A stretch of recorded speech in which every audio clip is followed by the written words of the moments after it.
자, 경제 현안을 보다 쉽게 풀어보는 경제 읽기 시간입니다. 정부와 여당이 2분기 전기와 가스요금 인상폭을 최종 결정했습니다. 적자에 시달렸던 한전과 가스공사의 상황이 얼마나 개선될 수 있을지 관심이 큰데요.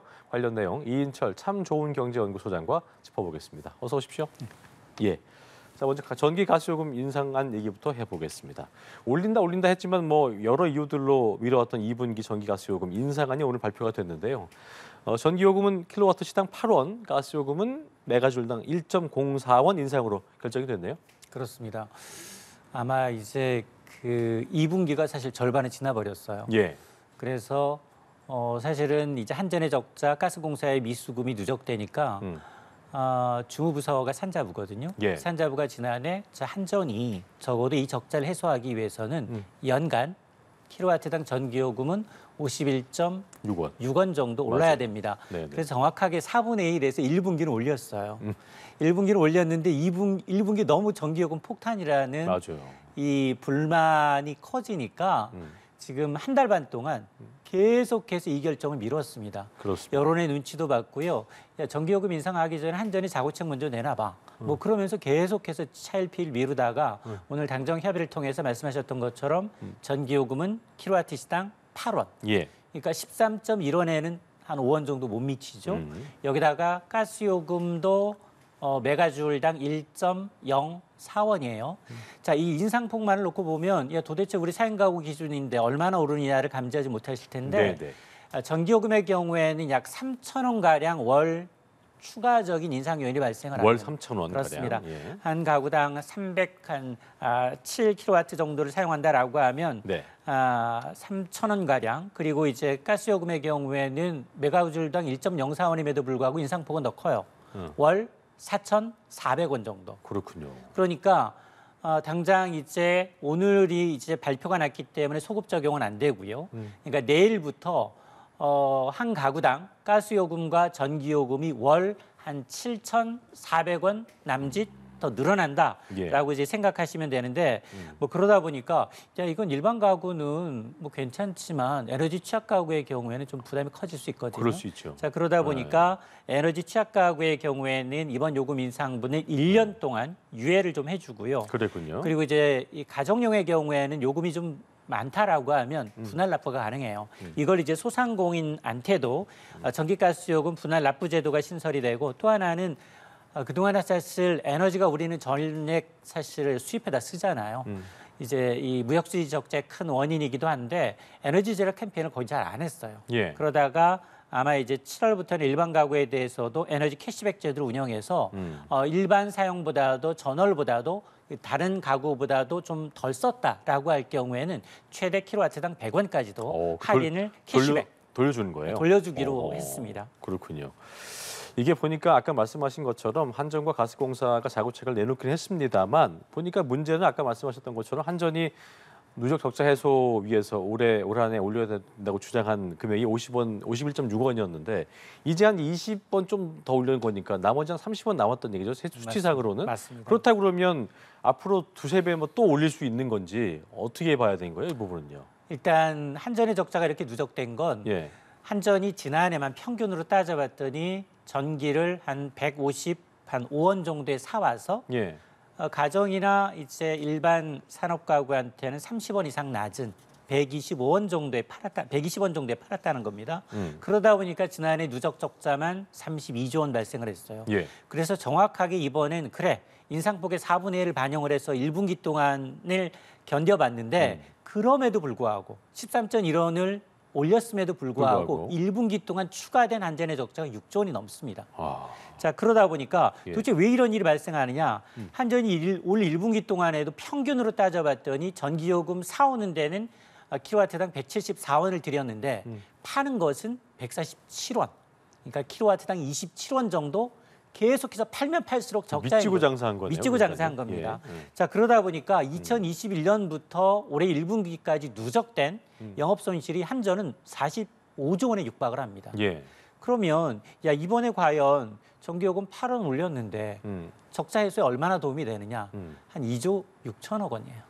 조족지열이라는 얘기입니다. 그러니까요. 아직 5%에도 미치지 못한다는 네. 얘기거든요. 네. 자, 그러다 보니까 그러면 말씀하셨던 것처럼 50일은 한 해 동안 올려야 되는데 지금 사실 20원도 사실 못 올리는 상황이거든요. 남짓이기 때문에. 자, 그러면 당장 3분기 요금 인상 언제 결정해야 되느냐? 다음 달이에요. 또 다음 달이에요. 6월에 결정을 해야지 3분기가 7, 8, 9잖아요. 이제 2분기 나왔는데. 2분기 나왔는데 한 달 만에 또 3분기 인상 요인 결정해야 되는데 3분기는 또 뭐가 문제냐?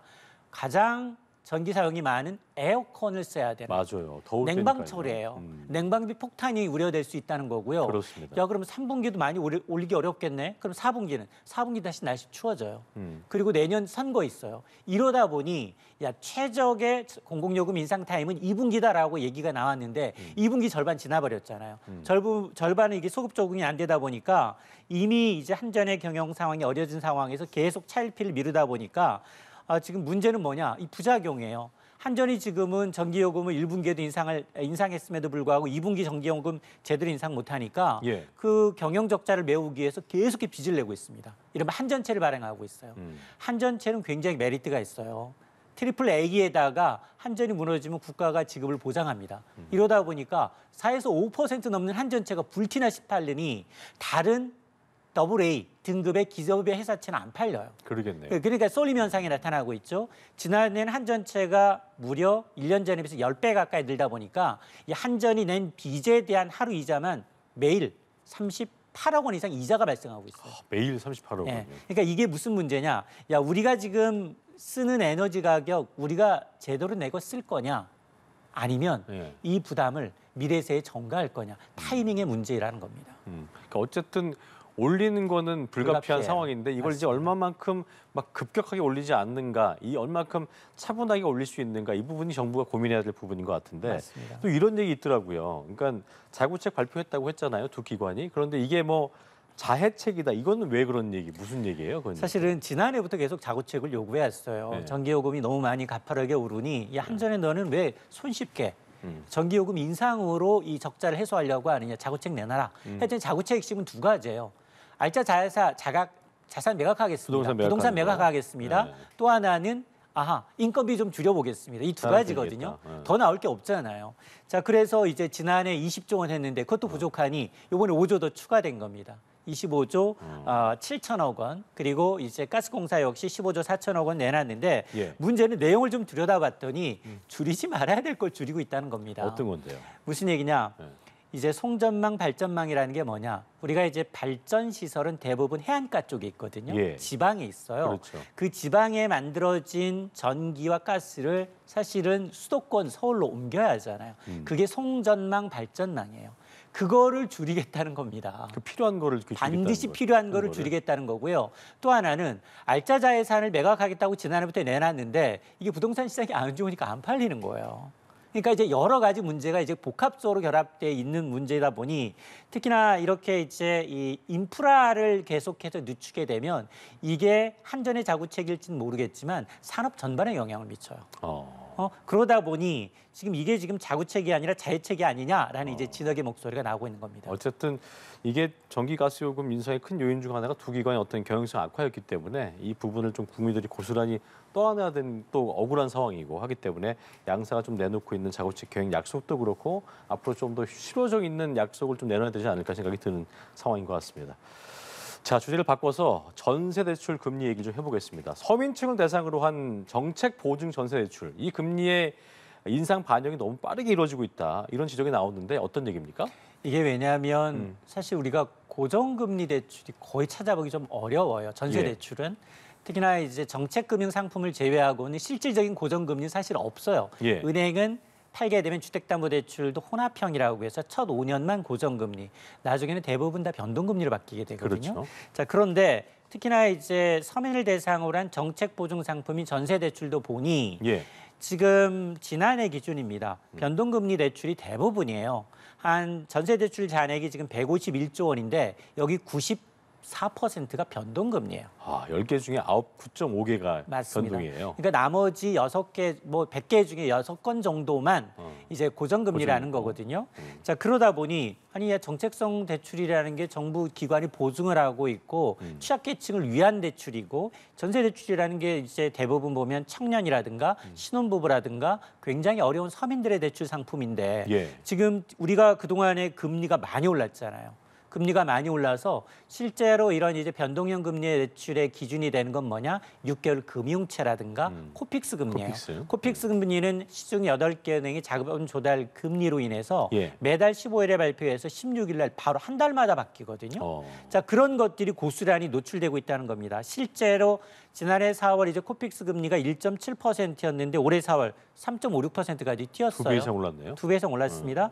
자, 그러다 보니까 전세자금 대출 1년 전만 하더라도 나는 3%대 전세 대출 받았습니다라는 분들이 지금 5% 넘어갔어요. 이건 가산금리가 더 붙거든요. 은행마다 가산금리는 조금 신용도의 차이가 있습니다만, 자, 그러다 보니까 2년 전에 전세 대출 받았는데 이자만 얼마나 들었느냐? 1년간 연간 이자 부담만 368만 원, 거의 400만 원 가까이 늘어났다는 겁니다. 자, 이러다 보니 전세 대출 이자 내기 버겁다라는 얘기가 나오고 있는 건데요. 그렇군요. 이게 사실은 임대 시장에 이제 전세를 월세로 부추기는 요인이기도 합니다. 물론 뭐 그동안 이제 이 소액 임대차 시장, 특히나 이제 빌라나 아니면 이제 다세대 연립과 같은 주택에서 전세 사기건 때문에 전세 대신 월세나 이제 반전세, 반월세로 이제 움직이는 경향도 있었지만 이렇게 전세 대출 금리가 높게 되면 시중에 전월세 전환율이라고 해서 전세 보증금을 월세로 환산했을 이율보다도 사실은 전세 대출이 더 높기 때문에 아예 그럴 바에는 전세 보증금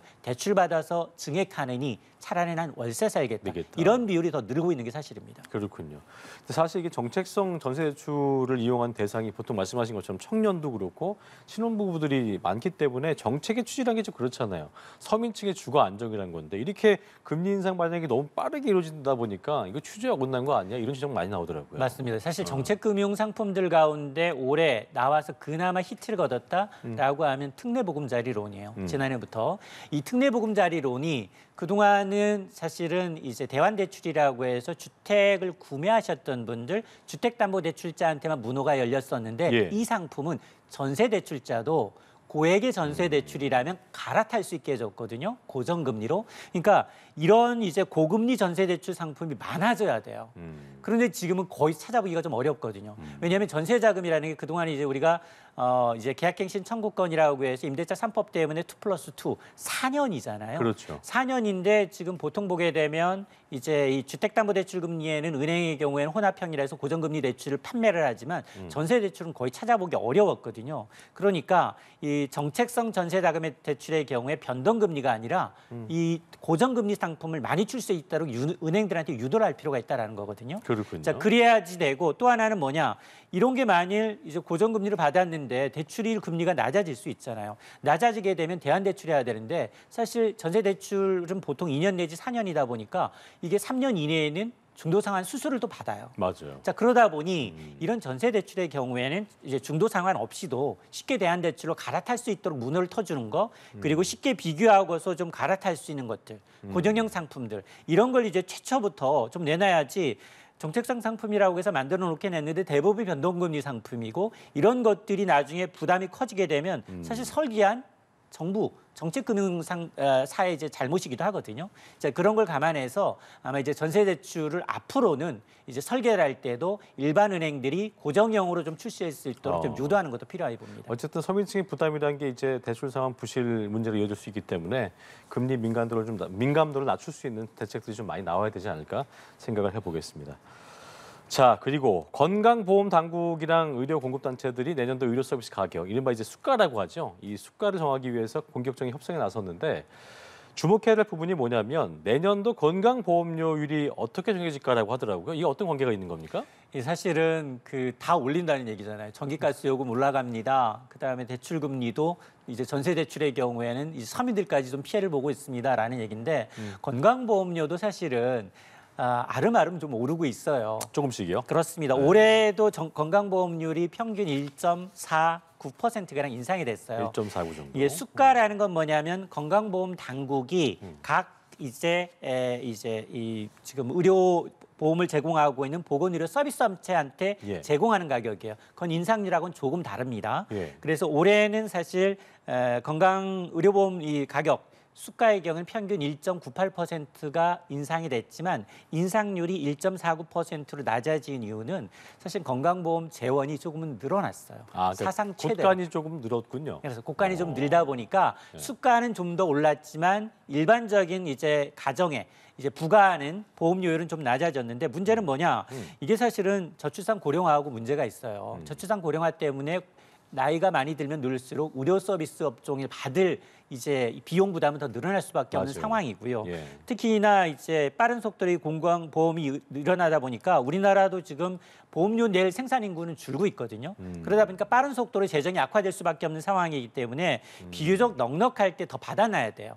그럼에도 불구하고 문제는 뭐냐? 앞서 이제 이 3, 4분기, 4, 4분기 전기요금 인상이 어렵습니다라는 얘기인 게 선거 얘기했잖아요. 선거 때문에 건강보험료도 지금 이 직장가입자의 경우에는 6.99에서 7%로 올랐거든요. 맞아요. 그러다 보니까 아마 직장가입자의 경우는 반반씩 내요. 이제 사업자하고 본인이 반반씩 내에도 불구하고 원천 징수하고 있음에도 불구하고 올랐다는 인상에 대해서 굉장히 부정적입니다. 그렇죠. 그러다 보니까 아마 지금 지난해는 이제 한 24조 원 가량 이제 건강보험 재원이 사상 최대로 늘어났기 때문에 그런 걸 감안하게 되면 우리가 계속해서 건강보험료 1% 내로 오르다가 2017년 동결된 적이 있어요. 2009년과 16년이었던 17년이죠? 17년에 동결된 적이 있고 그다음에 18, 19, 20년에는 이제 문재인 케어로 인해서 오히려 적자를 냈었던 기억도 그랬었죠. 있고요. 자, 그러다 보니까 혹시나 이번엔 정치적 이벤트 때문에 이 동결되는 게 아니냐라는 얘기가 나오고 있는데 아마도 모두가 다 오른다라고 하는데 하나라도 동결될 이제 요인을 찾는다면 아마 이제 건강보험료가 동결될 가능성도 있어 보입니다. 알겠습니다. 경제 읽기 이인찬 소장과 함께했습니다. 오늘 말씀 고맙습니다.